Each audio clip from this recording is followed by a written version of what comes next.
Halo Ispipo, ingat obat, Ingat Ispi. Bersama saya Yiska Mangsa Putri yang akan menemani obrolan hari ini. Jadi di episode kali ini kita akan membahas tentang topik yang sangat penting di dunia kesehatan, yaitu adalah epilepsi, atau lebih tepatnya kita akan membahas tentang kenapa sih pasien epilepsi sering berhenti meminum obat. Seperti yang kita tahu kan, epilepsi itu adalah penyakit kronis yang harus diterapi jangka panjang. Tapi pada kenyataannya banyak pasien di luar sana yang masih sering tidak patuh dan bahkan menghentikan pengobatan tanpa konsultasi dengan tenaga kesehatan. Nah, untuk membahas topik ini lebih dalam, tentunya aku nggak bakalan membahas sendirian nih. Sudah ada narasumber kita yang sangat luar biasa. Beliau adalah salah satu dosen di Stikes ISPI Banjarmasin. Langsung aja kita sapa yuk. Halo Bapak. Halo semuanya. Halo, selamat datang ya Pak di ISPI Pak. Ya, terima kasih atas undangannya. Oke, terima kasih juga Bapak telah meluangkan waktu untuk ngobrol bersama saya dan sobat ISPI sekalian. Nah, sebelum kita langsung masuk ke topik pembahasan kita hari ini, boleh dong Bapak kenalin dulu. Oh boleh. Oke. Perkenalkan teman-teman semua, nama saya Muhammad Fakih ya. Saya asli dari Banjarmasin gitu. Saya baru diterima menjadi dosen di ISPI baru 1 tahun yang lalu, lebih tepatnya Maret tahun 2025. Nah, jadi baru 1 tahun. Oke, berarti baru-baru ya Bapak ya. Ya, betul. Oke, langsung aja nih Pak, kita masuk ke inti topik kita hari ini. Nah, mungkin Bapak bisa jelaskan dulu apa itu epilepsi dan bagaimana pengobatannya. Oke, nah dari tema yang diangkat ini sangat menarik ya, terkait dengan epilepsi gitu ya. Nah, kebetulan juga ini merupakan salah satu tesis saya waktu dulu sedang menjalani pendidikan magister farmasi di Universitas Muhammadiyah Surakarta ya. Jadi sedikit banyaknya saya ada mempelajari tahu gitulah terkait dengan epilepsi dan bagaimana nanti mungkin sekalian spill terkait dengan hasil penelitian saya juga dulu kemarin itu gitu ya. Karena kita bicara terkait dengan epilepsi, maka ini sekalian juga media ini dijadikan edukasi juga untuk teman-teman pasien epilepsi maupun bagi keluarga atau teman dekat yang mempunyai memang riwayat dari epilepsi itu sendiri.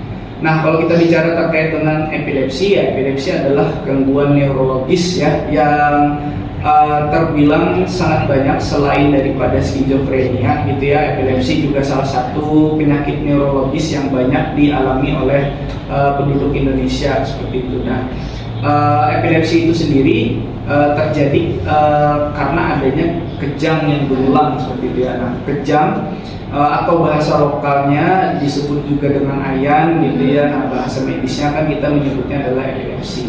Nah, kejang itu terjadi karena adanya gangguan listrik yang ada di otak seperti itu. Adanya ketidakstabilan antara ion natrium dan juga ion kalsium pada penukaran di sistem saraf pusat yaitu di otak gitu. Nah, untuk pengobatannya sendiri biasanya itu menggunakan terapi obat anti epilepsi ya. Obat anti epilepsi ini memang dikhususkan untuk terapi yang digunakan pada pasien-pasien epilepsi. Nah, untuk fungsi dari obat anti epilepsi ini sendiri, dia berfungsi untuk menstabilkan karena tadi kejang itu disebabkan oleh gangguan listrik tadi, adanya ketidakstabilan. Nah, fungsi dari obat anti epilepsinya adalah menstabilkan dari gangguan listrik di sistem saraf pusat tersebut gitu. Nah, untuk obat anti epilepsinya ini ada banyak jenisnya, ada terbagi menjadi 2, ada generasi pertama ya disebut dengan tipikal anti epilepsi. Nah, contohnya adalah haloperidol, chlorpromazine, flufenazine gitu ya. Nah, kalau generasi kedua ini disebut dengan atipikal anti epilepsi ya. Contohnya adalah risperidon, terus clozapine gitu ya, dan lain sebagainya. Nah, mungkin itu. Oke, nah itu tadi ya guys, apa itu epilepsi sendiri dan bagaimana pengobatannya. Nah, untuk epilepsi itu gimana sih keadaan keadaan yang seperti apa yang bisa disebutkan itu adalah epilepsi. Oke, nah ini penting juga untuk diketahui oleh teman-teman semua gitu ya. Jadi seseorang itu dikatakan epilepsi itu ketika ada mengalami kejang lebih dari 2 kali gitu, tanpa adanya pencetus atau penyebab dari kejang tersebut, dan interval waktunya adalah sudah lebih dari 24 jam atau 1 hari. Nah itu yang pertama. Yang kedua, bisa juga dia terjadi karena memang adanya risiko untuk terjadinya kejang, dan itu terjadi satu kali atau lebih dari 1 kali, maka itu sudah bisa dikatakan bahwa memiliki riwayat atau memiliki diagnosa sebagai epilepsi seperti itu. Nah, untuk mendukung hal-hal tersebut mungkin bisa dilakukan pemeriksaan pendukung, misalnya seperti dengan EEG, yang dimana pemeriksaan itu berfungsi untuk melihat bagaimana sistem penghantaran listrik di sistem saraf pusat. Bisa juga dengan MRI, bisa juga dengan CT scan. Kalau MRI dan CT scan itu digunakan untuk penggambaran di otak ya, semisal ada cedera di otak atau ada perdarahan di otak, itu fungsinya untuk melihat, karena sebagian penyebab dari epilepsi pun juga bisa berpengaruh karena adanya cedera atau trauma di otak atau ada perdarahan gitu. Kalau misalnya kita bisa mengetahui sejak dini terkait dengan epilepsi, kan kita bisa mencegah dan juga mengontrol dari kejang tersebut. Karena perlu teman-teman ketahui juga bahwa untuk terapi obat anti epilepsi ini, itu fungsi atau tujuan terapinya adalah tidak menyembuhkan gitu. Jadi dia tidak bisa menyembuhkan dari kejangnya, tapi pengobatannya itu digunakan untuk agar bisa pasien ini mengontrol dari kejadian kejangnya agar tidak berulang, agar tidak sering ya, terus juga tidak mengganggu kehidupan atau aktivitasnya sehari-hari, sehingga dapat meningkatkan kualitas hidupnya. Oke, berarti ini memang jangka panjang ya Bapak terapinya ya? Ya, jangka panjang ya, harus rutin, harus disiplin terkait dengan pengobatannya, karena kalau semisal tidak disiplin dengan atau tidak patuh terhadap pengobatan epilepsi ini, maka akan besar kemungkinan bahwa epilepsi ini bisa kambuh kembali. Nah itu tantangannya guys, kan banyak di luar sana pasien yang tidak konsisten untuk melakukan pengobatannya. Nah mungkin teman-teman bisa lebih terbuka, bisa lebih paham, ini kan sudah dijelaskan Bapak, jadi lebih konsisten dan teratur untuk selalu terapi tentang penyakit epilepsi ini. Nah Bapak, boleh dong dijelaskan jenis-jenis epilepsi itu ada apa aja sih? Oke, jenis-jenis epilepsi ya teman-teman. Sebenarnya untuk jenis epilepsi ini terbagi menjadi 3. Yang pertama itu adalah vokal, yang kedua adalah umum, dan yang ketiga adalah tidak diketahui alasan atau penyebabnya gitu ya. Nah, yang pertama kita bahas satu-satu dulu ya. Yang pertama adalah yang vokal. Nah, disebut dia epilepsi vokal ketika dia terjadi gangguan ketidakstabilan listrik tadi di otak, itu hanya terjadi pada satu area otak. Nah, entah itu kiri otaknya atau kanan otaknya, tapi itu hanya satu area saja, dan itu juga bisa disebut dengan partial seizure atau kejang sebagian gitu ya. Nah, itu yang disebut dengan vokal, kejang vokal yang terjadi hanya pada satu area otak. Nah, akan berbeda kalau semisal dia kejang atau gangguan ketidakstabilan listrik di sistem saraf pusatnya itu terjadi kepada kedua hemisfer otak, yaitu kiri dan kanan, maka itu disebut dengan generalized seizure atau tadi kejang umum. Nah, kejang umum itu memang dia ada gangguan di seluruh area otaknya atau sistem saraf pusatnya kita sebut. Nah, itu disebut dengan kejang umum atau generalized seizure, dan ini adalah jenis kejang yang paling banyak dialami oleh pasien-pasien epilepsi gitu ya, berdasarkan dengan hasil penelitian yang sudah saya lakukan tahun lalu gitu ya, di salah satu rumah sakit di Surakarta atau di Solo gitu ya. Nah, generalized seizure ini terbagi lagi menjadi beberapa jenis gitu berdasarkan ciri dari kejangnya. Yang pertama ada kejang tonik-klonik. Nah, tonik-klonik ini, tonik artinya dia kaku, klonik itu artinya dia berulang, kejang berulang. Jadi ketika dia cirinya dia kaku dulu, terus setelah kaku dia terjadi kejang, nah itu disebut dengan tonik-klonik. Nah, terus yang kedua ada kejang absans. Nah, kejang absans ini adalah dia cuma diam aja dan tatapannya kosong. Nah, itu juga disebut dengan kejang ya. Jadi kejang itu teman-teman tidak selalu yang yang menggerakkan badan, menggetarkan seluruh badannya dan sebagainya gitu ya. Bisa juga kejang itu dia diam dengan tatapan yang kosong gitu. Nah, itu disebut dengan kejang absans. Nah, itu juga termasuk salah satu epilepsi ya. Terus ada lagi kejang mioklonik. Nah, mioklonik itu adalah kedutan ya di tubuh secara tiba-tiba. Jadi tiba-tiba dia tersentak gitu. Gitu. Nah, itu disebut dengan kejang mioklonik gitu. Terus ada juga kejang atonik.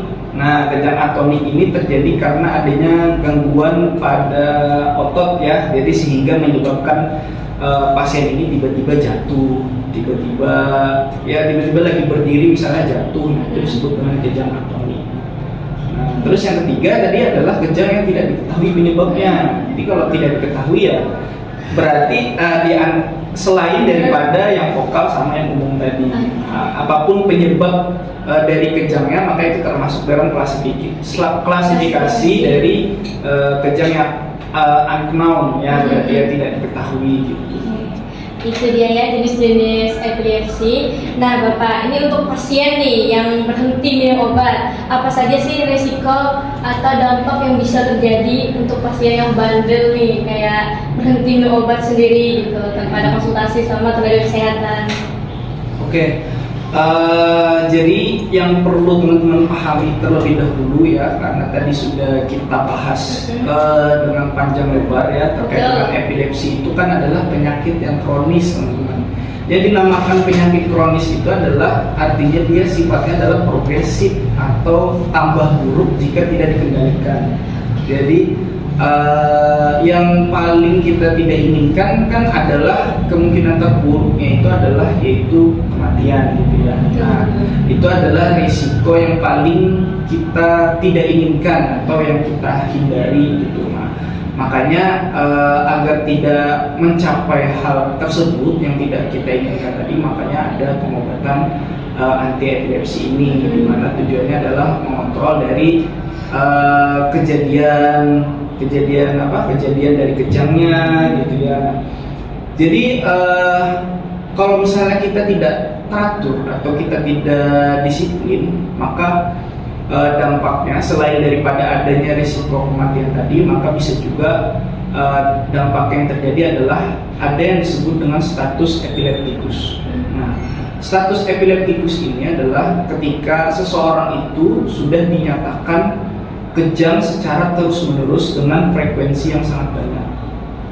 Jadi kalau misalnya teman-teman mau membayangkan ya, dulu waktu saya penelitian di rumah sakit itu saya pernah melihat beberapa pasien dengan status epileptikus dalam keadaan diperiksa pun dia bisa kejang.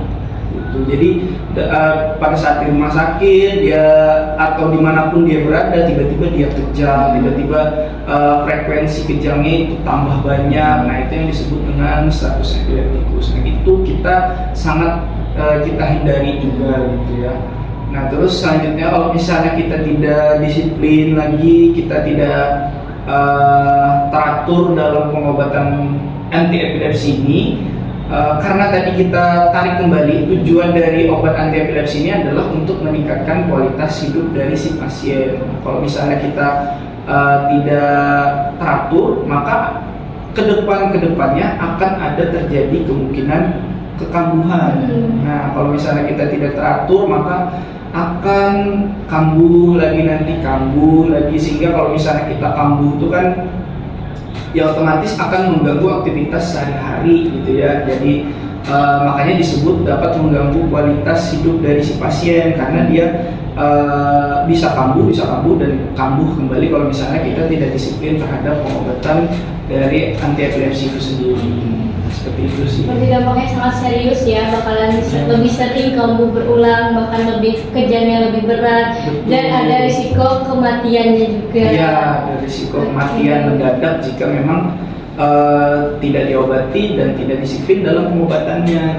Dan tentunya sangat berpengaruh dengan kualitas hidupnya ya Pak ya. Betul. Oke, lalu nih Pak, apa yang bisa dilakukan untuk meningkatkan kepatuhan pasien dalam minum obat? Oke, nah sebelum masuk ke sana, nih mungkin kita tarik dulu sebenarnya apa sih alasan pasien itu tidak patuh dalam pengobatan obat anti epilepsi. Betul. Kita tarik dulu ke sana. Kira-kira apa sih alasannya? Mungkin dalam penelitian saya itu ada beberapa teori ya, dan juga dari penelitian-penelitian yang lain juga banyak mengatakan mungkin salah satu penyebab faktor yang paling dominan yang dapat menyebabkan pasien itu menjadi tidak patuh adalah efek samping dari obat anti epilepsi itu sendiri. Nah, efek samping dari obat anti epilepsi tentu sangat akan mengganggu dari si pasien itu sendiri. Nah, saya sebut saja dari penelitian saya gitu ya, persentase efek samping yang paling banyak terjadi pada pasien yang menerima obat anti epilepsi adalah yang pertama adalah sedasi, yaitu rasa mengantuk. Sedasi, terus dia ada gangguan kognitif. Gangguan kognitif itu adalah di mana dia terjadi penurunan kemampuan berpikir, gitu ya, kemampuan berkonsentrasi, penurunan memori. Nah, itu adalah gangguan kognitif.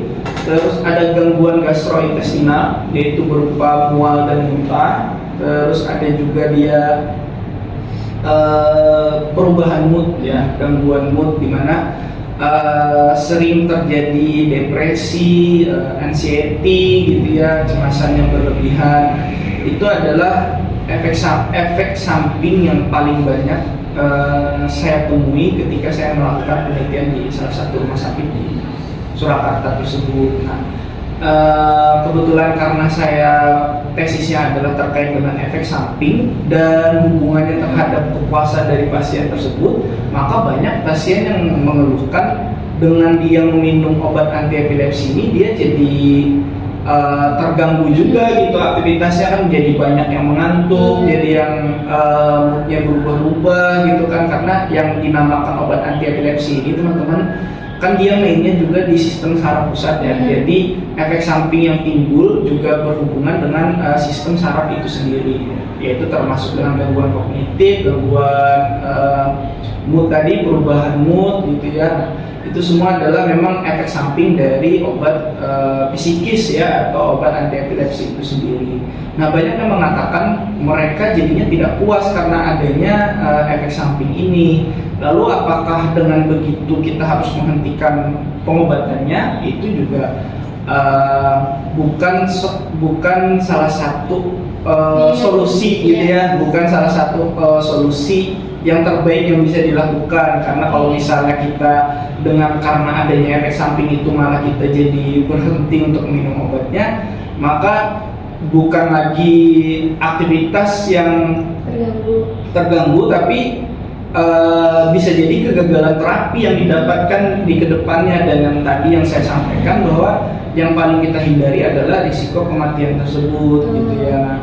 Makanya perlu diketahui bahwa edukasi terkait dengan efek samping obat anti epilepsi yang digunakan itu bukan berarti kita harus menghentikan obat-obatannya gitu. Jadi kalau semisal teman-teman ada yang menjalani pengobatan anti epilepsi dan merasakan salah satu efek samping yang dirasakan mengganggu aktivitasnya, maka jangan berhenti untuk meminum obat anti epilepsinya, tapi konsultasikan efek sampingnya itu kepada dokter ataupun tenaga kesehatan seperti apoteker ya. Jadi dicari solusinya yang dapat memperbaiki atau meningkatkan dari aktivitas yang terganggu tadi, tapi tidak dengan mengkat dari pengobatan obat anti epilepsinya. Karena akan semakin berbahaya kalau misalnya kita pilih, jadinya kita berhenti minum obatnya gitu, akan lebih buruk gitu. Nah, itu yang pertama ya, terkait dengan faktor paling dominan gitu ya, terkait dengan efek samping. Terus yang kedua mungkin adalah karena kurangnya edukasi dari pasien ataupun keluarga terkait dengan pengobatan dari epilepsi itu sendiri gitu ya. Jadi karena tidak mengetahui bahwa ini pengobatannya jangka panjang, pengobatan yang penyakit yang bisa kambuh sewaktu-waktu, pengobatannya harus dikontrol, harus rutin, harus disiplin terkait dengan pengobatannya gitu ya. Nah, sehingga menyebabkan bahwa ketika dia tidak mengalami kejang, misalnya dalam jangka waktu tertentu, misalnya 1 bulan, kita ambil contoh, 1 bulan dia tidak mengalami kejang, dia mikirnya dia sudah sembuh gitu.